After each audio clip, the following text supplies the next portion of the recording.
शुरू करें। आज का टॉपिक है आपका धातु और अधातु में अंतर। हम लोग 2-3 दिन से धातु और अधातु के एक्सट्रैक्शन के बारे में पढ़ रहे हैं कि कैसे हमारे जमीन के अंदर से, पृथ्वी के अंदर से खनिज निकलते हैं, जिनको इंग्लिश में आप मिनरल्स कहते हैं, और उन खनिजों से, उनके ओर से हमको क्या प्राप्त होता है? मिनरल्स में से हमको प्राप्त होता है धातु या अधातु। ठीक है ना, कुछ धातुएं प्राप्त होती हैं और कुछ अधातुएं भी प्राप्त होती हैं अपने अपने ओर से।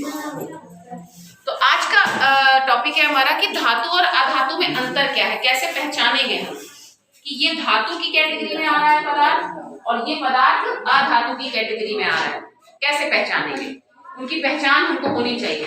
ठीक है ना, तो आज का हमारा टॉपिक है धातु और अधातु में अंतर।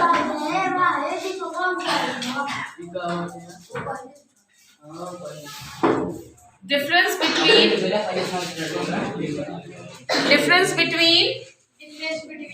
Metal and non metal.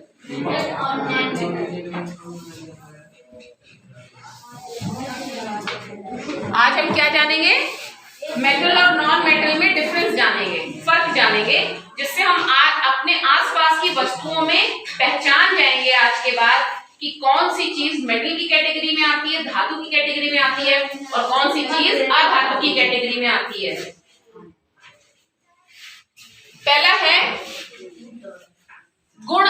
गुण को इंग्लिश में कहते हैं कैरेक्टरिस्टिक। क्या बोलते हैं? कैरेक्टरिस्टिक।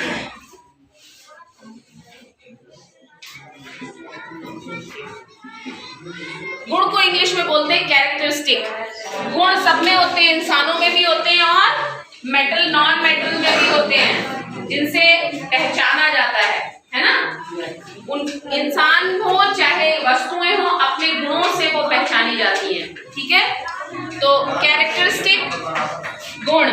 धातु आप जानते हैं मेटल, और अधातु आप जानते हैं नॉन मेटल को कहते हैं। क्लियर है? Yes ma'am. पहला डिफरेंस जो हम देखेंगे वो फिजिकल स्टेट में देखेंगे, भौतिक अवस्था में। फिजिकल स्टेट का मतलब होता है कि ऊपर से देखने में वस्तु कैसी है, क्या रंग है उसका, है ना, ठोस है कि गैस है कि द्रव है।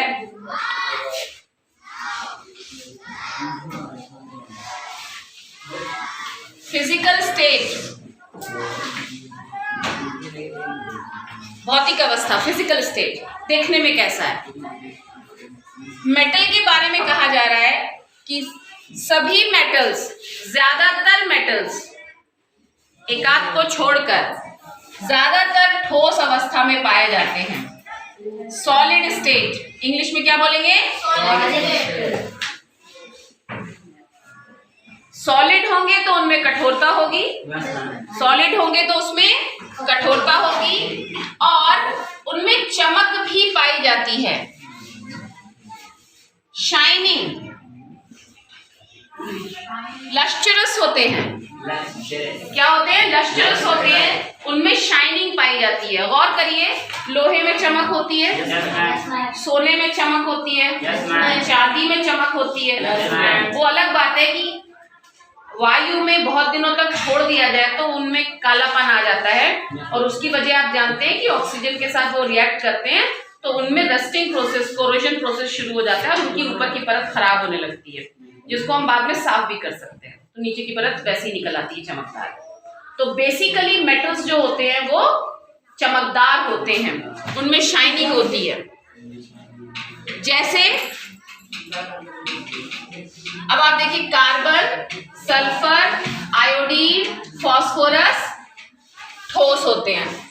यहाँ पर गैस के बारे में ये बात हो रही है अधातु के बारे में कि ये ज्यादातर द्रव अवस्था में पाए जाते हैं। द्रव अवस्था कहते हैं आप लिक्विड स्टेट को, पानी जैसा, और गैस तो गैस अवस्था है ही है, गैसियस स्टेट। तो यहाँ ये बताया जा रहा है कि जो अधातु नॉन मेटल्स हैं उनमें आपको 2 तरीके के नॉन मेटल्स मिलेंगे। एक वो मिलेंगे जो लिक्विड स्टेट में होते पाए जाते हैं, द्रव अवस्था में पाए जाते हैं, और एक वो जो गैसियस स्टेट में पाए जाते हैं। लेकिन कुछ अपवाद भी होते हैं, मेटल में भी और नॉन मेटल में भी। अपवाद का मतलब होता है कि ये एक जनरल रूल है कि ज्यादातर नॉन मेटल्स या तो लिक्विड अवस्था में पाए जाएंगे या गैसियस अवस्था में पाए जाएंगे। जैसे फ्लोरीन, क्लोरीन, आयोडीन, ये सब क्या है ये अधातु हैं। ठीक, तो इसमें आप ऊपर fluorine gaseous state, chlorine gaseous state, bromine उसमें थोड़ी सी लिक्विडिटी आने लगती है, आयोडीन लिक्विडिटी आने लगी थोड़ी सी जैसे जैसे नीचे जा रहे हैं। तो कहने का मतलब ये कि ज्यादातर आपको मिलेंगे द्रव और गैस अवस्था में, लेकिन कुछ अपवाद मिलेंगे जो ठोस अवस्था में भी पाए जाते हैं, कम या ज्यादा। कोई ज्यादा ठोस है, कोई कम ठोस है। जैसे कार्बन नॉन मेटल है लेकिन ठोस है, गैसियस स्टेट में नहीं पाया जाता या द्रव अवस्था में नहीं पाया जाता नॉर्मल कंडीशंस में। सल्फर भी ठोस अवस्था में पाया जाता है नॉन मेटल होने के बावजूद। आयोडीन भी ठोस अवस्था में पाया जाता है लेकिन उतना ठोस नहीं होता, ठीक है, उतना सॉलिडिटी नहीं होती, हल्की सॉलिडिटी इसमें होती है। फास्फोरस भी ठोस अवस्था में पाया जाता है। ये क्या है? अपवाद हैं। इनको हिंदी में कहते हैं अपवाद, इंग्लिश में कहते हैं एक्सेप्शनल केस। एक्सेप्शनल केस, ये एक्सेप्शनल केसेस हैं। समझ में आ रही बात? लेकिन ज्यादातर जनरल रूल यही है कि द्रव और गैस अवस्था में पाए जाएंगे।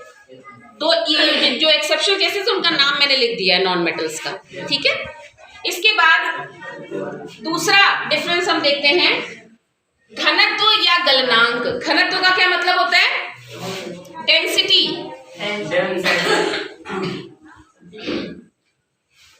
डेंसिटी मतलब घनापन। डेंसिटी मतलब घनापन। भार भी इसी की वजह से होता है। कोई चीज जितनी ज्यादा डेंस होती है उतना ही उसका भार बढ़ता चला जाता है। जैसे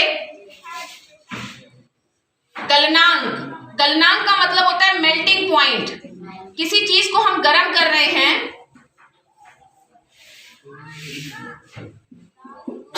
किसी चीज को गर्म कर रहे हैं तो वो किस पॉइंट पर गलेगी, ये उसका गलनांक है। इंग्लिश में कहेंगे मेल्टिंग पॉइंट। पिघलेगी कब, है ना? समझ में आ रही बात कि नहीं आ रही है? कोई भी चीज आप गर्म करते हैं तो वो कब पिघलेगी? जिस पॉइंट पर, जिस टेम्परेचर पर, जिस तापमान पर वो पिघलना शुरू होगी, वही तापमान उसका मेल्टिंग पॉइंट कहलाएगा। तो अब देखना ये है कि कम या ज्यादा डेंसिटी, घनत्व और मेल्टिंग पॉइंट, मेटल्स और नॉन मेटल्स का ज्यादा या कम किसका होता है। इसमें लिखा है धातु में कि इनका अधिक होता है।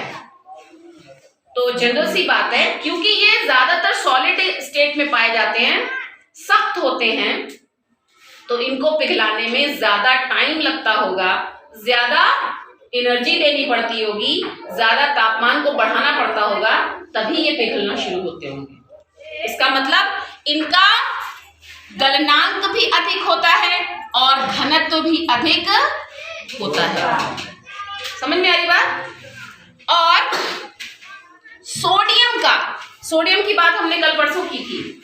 सोडियम बहुत सॉफ्ट मेटल होता है, बहुत सॉफ्ट मेटल होता है और मुलायम होता है और बहुत ज्यादा एक्टिव होता है, रिएक्टिव होता है। ये इतना रिएक्टिव होता है कि हम उसको जब लेबोरेटरी में रखते हैं तो केरोसिन में डुबो कर रखते हैं। अगर ना रखें केरोसिन में डुबोकर तो वो एयर के साथ ऑक्सीजन से कांटेक्ट करके खत्म हो जाएगा। समझ में आ रही बात?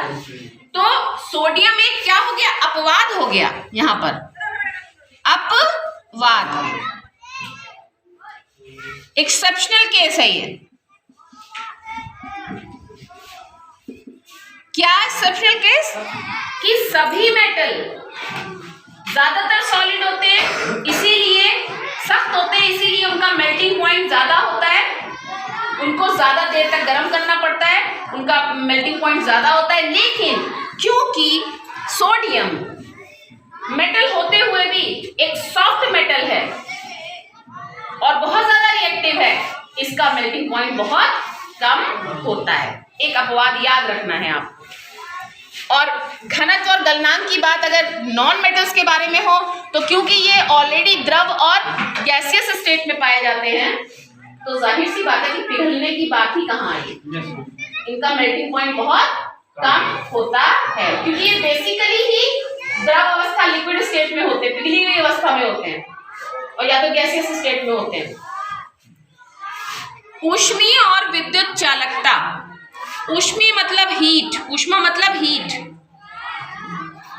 जब कोई चीज जलती है तो उसमें वो गर्म हो जाती है, उसमें गर्मी पैदा होती है, उसको आप कहते हैं ऊष्मा, हीट। और विद्युत मतलब इलेक्ट्रिसिटी।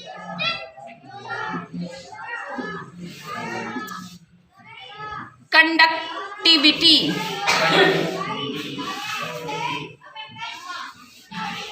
कंडक्टिविटी इसका मतलब क्या हुआ कंडक्टिविटी का? हिंदी में चालकता कह रहे हैं। जब घर में तवे पर रोटी पकाई जाती है तो आपने तवे पर गौर किया होगा, पूरा तवा लोहे का होता है लेकिन उसमें हत्था लकड़ी का लगाया जाता है।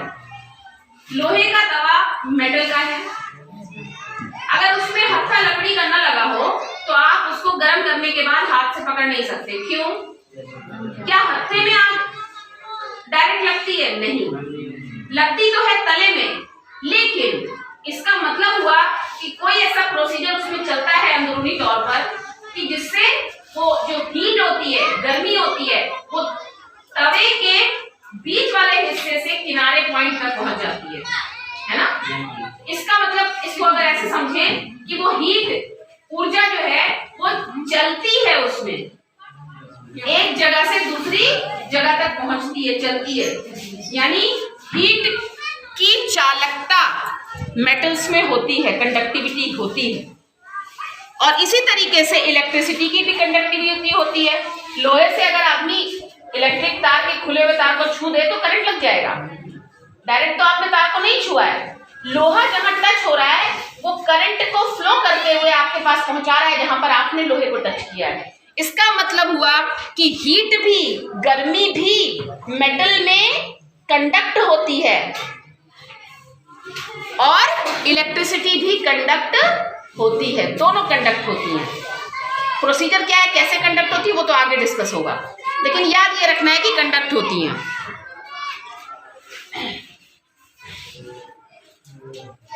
मैडम, मैडम, अरे सीमा मैडम, मैडम इनको नहीं पढ़ाना है तो कहीं और बिठा दीजिए, यहाँ तो हम पढ़ा नहीं पा रहे हैं इनके आवाज की वजह से। न वो पढ़ रहे हैं न हम पढ़ा पा रहे हैं, कितनी जोर आवाज हो रही है। ऊष्मीय एवं विद्युत चालकता।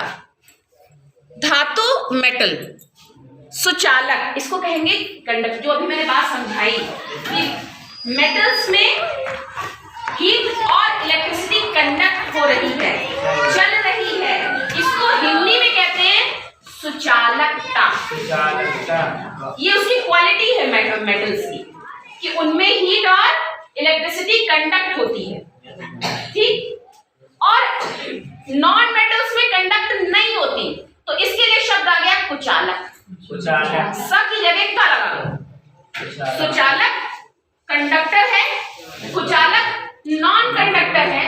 नॉन कंडक्टर को इंसुलेटर भी बोलते हैं। इंसुलेटर जिसमें इलेक्ट्रिसिटी और हीट कंडक्ट नहीं होती है, रन नहीं करती इलेक्ट्रिसिटी और हीट। आ रही बात समझ में? Yes ma'am. फिर से दोहरा दे रहे हैं। मेटल्स में हीट और इलेक्ट्रिसिटी, गर्मी और विद्युत दोनों कंडक्ट होंगी, एक मेटल के एक हिस्से से दूसरी जगह पहुंचेंगी, रन करेंगी। और इस क्वालिटी को, इस कैरेक्टरिस्टिक को बोलेंगे चालकता, इंग्लिश में बोलेंगे कंडक्टिविटी।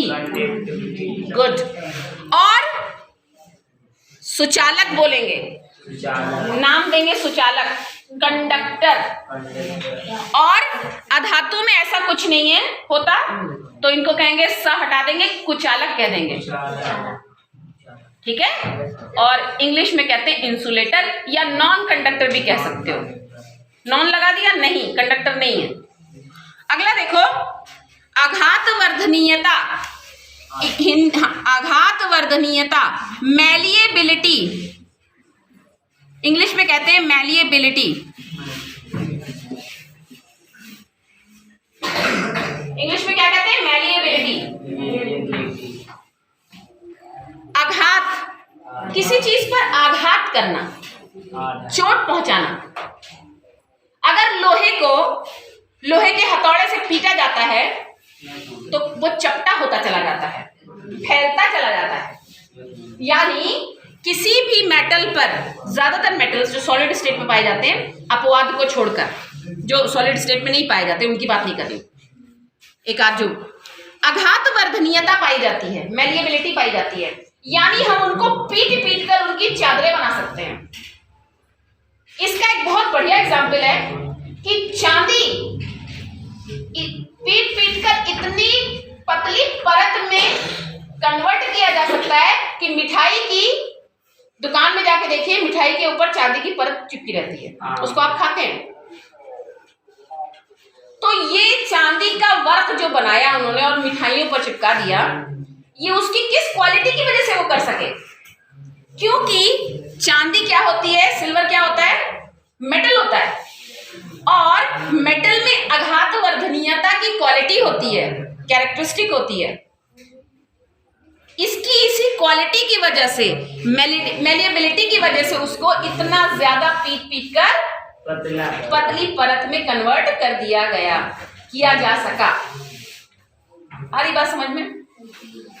और भी है बहुत सारे मेटल से, लोहे की चादरें ढकने के लिए, छत बनाने के लिए बहुत सारी चीजें होती है ना, लोहे के दरवाजे, खिड़की, ये सब, ये आघात वर्धनीयता का ही तो नतीजा है। लोहे का दरवाजा है, कैसे बनता होगा? आघात वर्धनीयता का इस्तेमाल किया जाता होगा।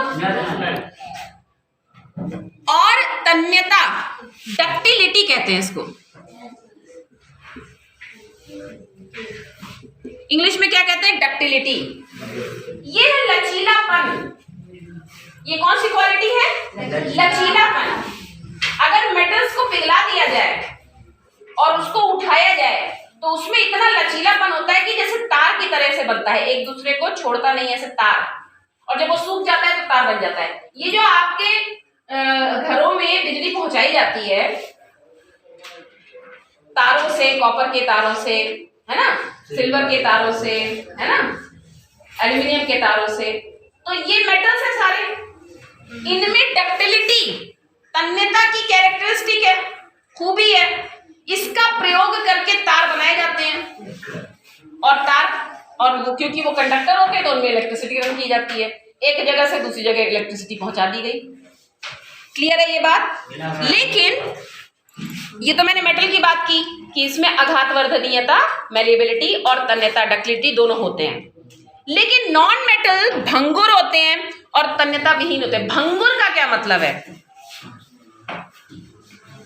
भंगुर को इंग्लिश में कहते हैं ब्रिटल। अगर किसी चीज को पीटा जाए, मेटल को तो पीटा गया तो उसमें मैलिएबिलिटी थी, वो चादर बन गया। लेकिन अगर किसी चीज को पीटा जाए और वो चूरा चूरा हो जाए तो इस क्वालिटी को कहते हैं ब्रिटलनेस। क्या कहते हैं? ब्रिटलनेस कहते हैं। ठीक है, तो जो नॉन मेटल्स होते हैं उनमें क्या होती है? ब्रिटलनेस होती है। क्या होती है? ब्रिटलनेस होती है। उनमें मैलिएबिलिटी नहीं होती, उसकी चादर आप नहीं बना सकते, सॉलिडिटी ही नहीं होती तो चादर कैसे बनाओगे? और तन्यता विहीन होते, तार भी नहीं बन सकते। मेन वही प्रॉब्लम है कि सॉलिडिटी नहीं होती, इसलिए क्वालिटीज भी नहीं होती है। तो मेन समझ में आ गया ना मेटल्स और नॉन मेटल्स का आपको डिफरेंस। इसको याद कर लीजिए हमेशा के लिए, ये बदलेंगे नहीं, चेंज नहीं आएगा इसमें कोई। ये बेसिक चीज है, मेटल्स और नॉन मेटल्स में बेसिक डिफरेंस है ये जितनी भी बड़ी क्लास में आप चले जाएंगे बेसिक डिफरेंस यही रहेगा। बेसिक डिफरेंस यही रहेगा, ये बदलेगा नहीं, चेंज नहीं होगा। तो इसको आज पढ़ा है, इसको दोहरा के अच्छे से पक्का कर लीजिए।